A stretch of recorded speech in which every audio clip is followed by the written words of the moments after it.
Hi everyone, thanks for joining me today.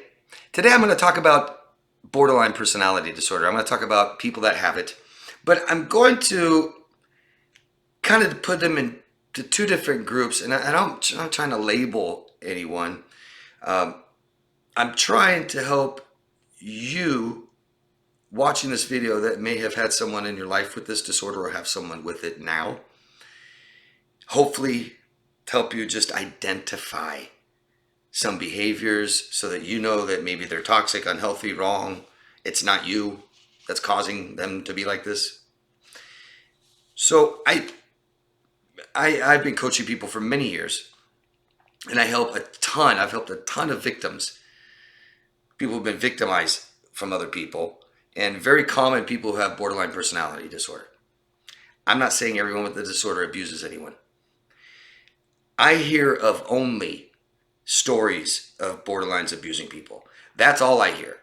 So that's what I'm talking about. I'm talking about people that abuse other people. People that have borderline personality disorder that are exploitative, abusive, and destructive to other people that are watching this video right now. So technically there's 4 subtypes of people that have this disorder.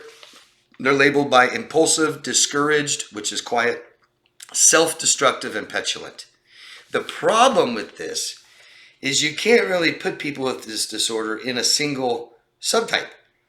I've noticed that the traits,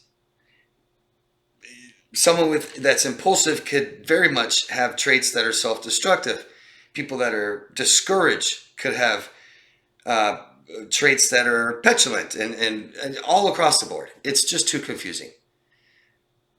They may be more inclined to be in one group more than the others. But what I've done is I've kind of separated them into introverted and extroverted. This is what I see. I'm just going by what I see. Probably a few hundred cases that I've been able and the opportunity to listen to and study. And this is just what I see, okay? So the introverted, someone who gets their power alone by themselves. If you guys enjoy reading books, stuff like this, you're probably introverted. If you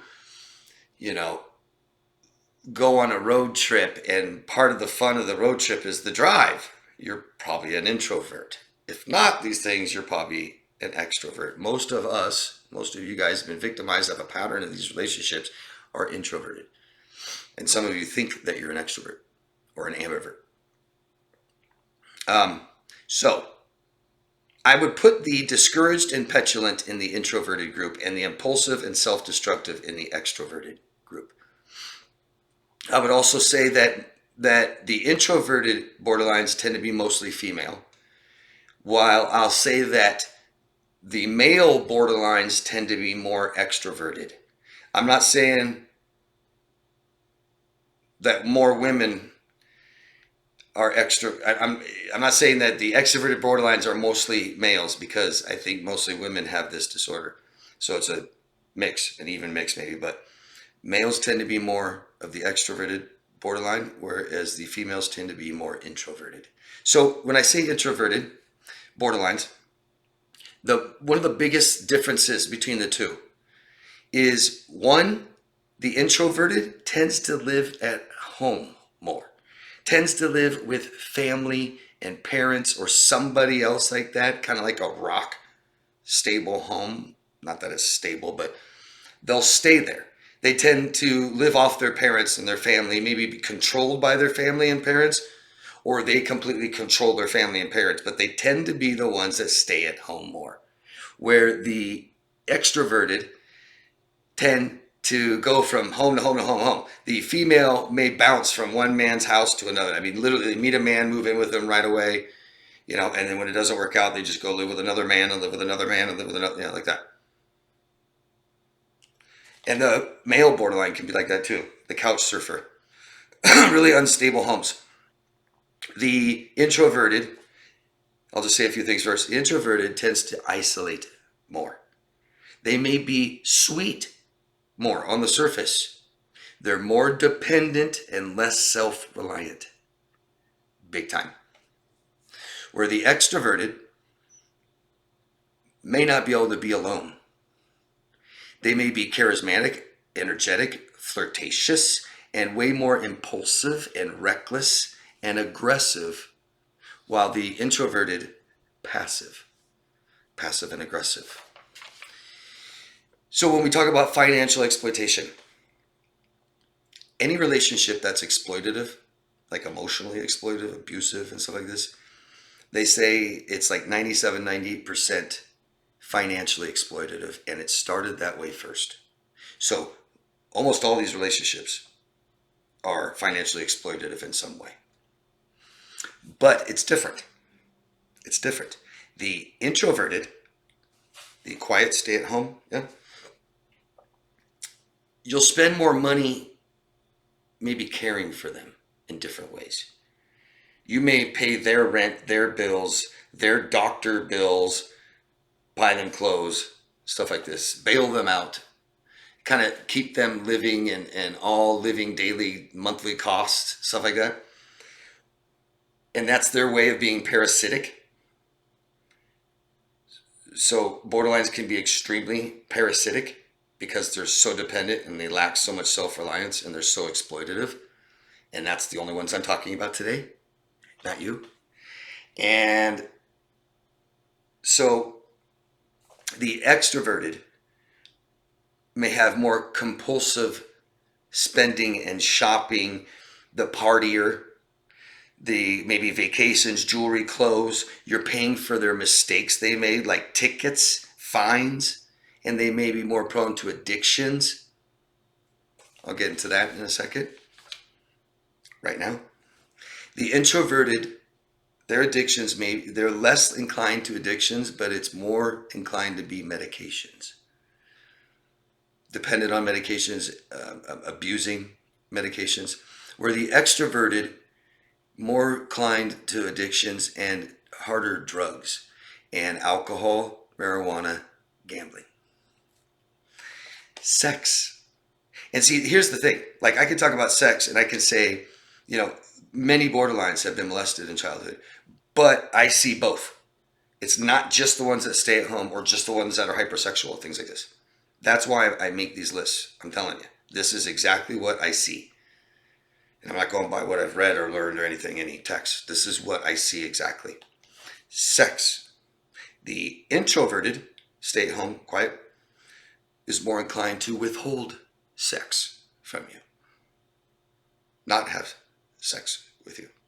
While the extroverted is more inclined to be hypersexual, risky, maybe not use protection, numerous encounters and partners. And the triangulation, where they bring someone else in a relationship, maybe just talk about them, threaten and stuff like this. The introverted is more inclined to threaten, where the extroverted is the doer. So the introverted stay at home will say, somebody else wants to marry me. If you don't marry me and take me away from my home right now and take care of me forever, I have 3 people on Facebook that are willing to marry me right now. And they may talk to other men and stuff like this, but they won't really, less inclined to hang out with them and cheat with them, have sex with them. They're not as sexual. Whereas the extroverted hides these encounters, has sexual partners, more inclined to have someone they're cheating on you with, or it's somebody that they keep going back to, right? They cheat on you with this one guy, you hear about his name, you hear all about him, and then everything, and then they come back to you, and you don't hear anything about them for a few months or something, and all of a sudden they're with them again. They talk about it and they bring them up again. More inclined to have STDs, more inclined to get pregnant.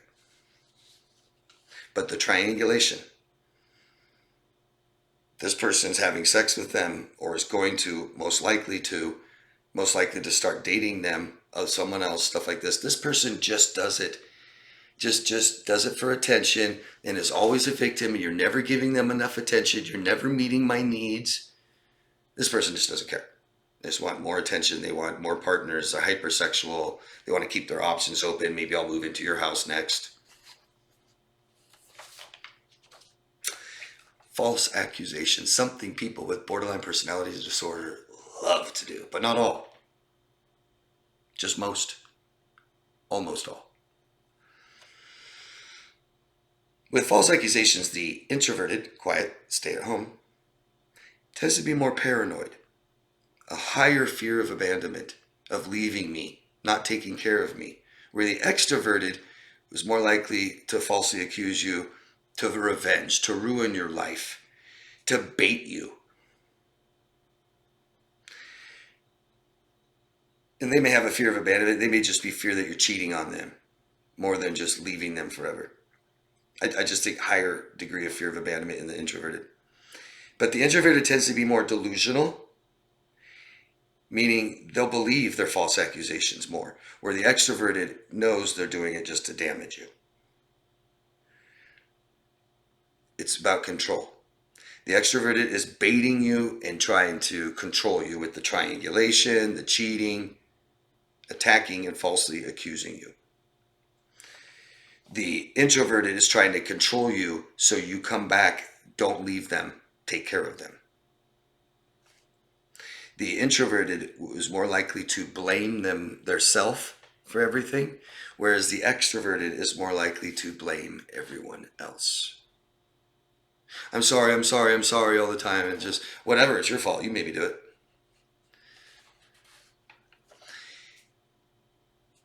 I'm going to list off a few on each one. I'm done.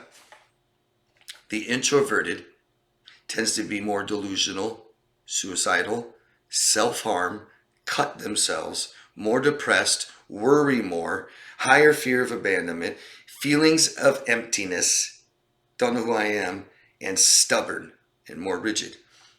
Whereas the extroverted will self-sabotage, walk away from jobs, relationships they build up and leave their stuff there and just walk away, things like this, destroy things, destroy you, destroy myself, just trying to destroy you. More anger, more rage, more temper tantrums, but also more charming, more fun, outgoing, flirtatious, but more argumentative. Both tend to have degrees of anxiety and both can be very moody. That's it. This is all stress, guys. We can't have stress in our life.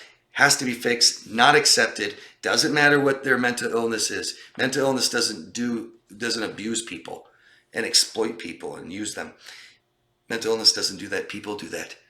So when I talk about a high inclination of this mental illness to do these things, it doesn't mean that this mental illness is doing it or anyone with this mental illness is doing it. Everyone. It's the person. It's the individual. And I know a lot of you guys think we just take someone to a psychiatrist or a therapist, get them on some medication, talking to someone, and they'll stop abusing you. Never seen that. Never. I'm all about giving people second and third chances. Hell, I've given people a lot more than that. But if they're abusing you, you're only giving them another chance to abuse you again. I've never seen someone dehumanize someone, objectify someone, abuse them, and then stop. And don't do it again. Never seen that. And I've heard it a few times, but I don't believe it. I won't believe it till I see it. And I hope you guys don't either. And accept abuse, because that's what this is about. Dehumanizing you, objectifying you, causing you a whole bunch of stress that is very damaging and can be very difficult to heal from. Okay? So anybody finds yourself in a relationship with someone who has any of these things that's causing you any amount of stress, we try to fix it with them and communicate. If it's not working, step outside that relationship and talk to someone who knows what they're doing. Okay? Anybody that wants coaching, you can find me at daviddemars.com. The link's down below. I'd really love a thumbs up, subscribe to the channel, and share this video. Thank you very much, guys. Please ask me questions, but most of all, love yourself first. Thanks. Bye-bye.